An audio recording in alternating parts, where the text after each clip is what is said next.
Hello, Master Jet. This is just a query regarding contractual employees who are also GSIS members.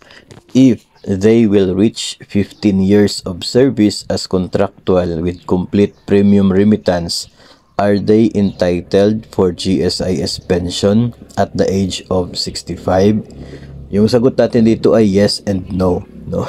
Una, yes. Yes po doon sa entitlement ng pension.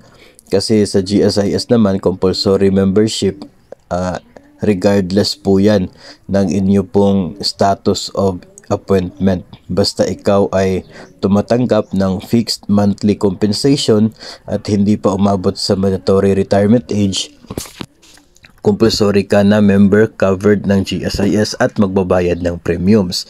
So kahit contractual ka, kung na-comply mo yung total na 15 years in service na requirement ng GSIS para magkaka-pension, ay magiging eligible pa rin po, no? It does not mean na dahil hindi ka permanent, contractual yung status mo, ay wala kang pension. Napakapangit naman, nagbabayad ka ng premiums, tapos sa service record mo, nagre-reflect naman na naging part ka ng government service, membro ka ng GSIS, tapos hindi ka bibigyan ng pension kasi contractual status. Mali po yun. Pangit po pag ganun. Sa GSIS, mabibigyan ka pa rin ng pension kahit contractual po kayo.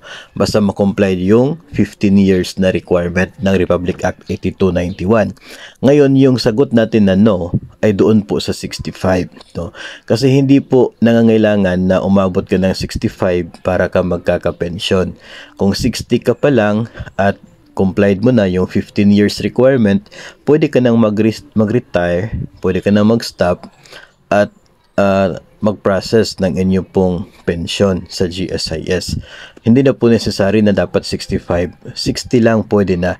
Basta complied mo na yung requirement na 15 years sa inyo pong serbisyo. As a GSIS member, part po yun ng ating benefits, yung maka-avail ng pension at kung ano man po yung lump sum o kaya ay yung pension agad, pwede po nating ma-avail yun as GSIS members na eligible para sa benefits na yon provided under Republic Act 8291.